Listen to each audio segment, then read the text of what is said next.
and I was having some issues with the power steering, so I got a new power steering pump off of eBay, and I installed it, and I was still having a whining sound coming from my power steering, and that really bugged me because I wasted all that time. And it's particularly annoying to do this to me today, but it was okay.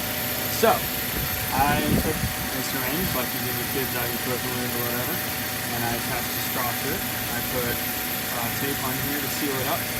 I opened the reservoir, and I reached the syringe inside and systematically suctioned out the reservoir until all the fluid was gone, and I sucked all of the grit off of the grid, the little grate mesh in the bottom of this, and guess what? That fixed the problem. So if we replace the reservoir, you don't have to worry about it, but I had to reuse the reservoir. So if you're going to reuse the reservoir, clean that screening on the bottom.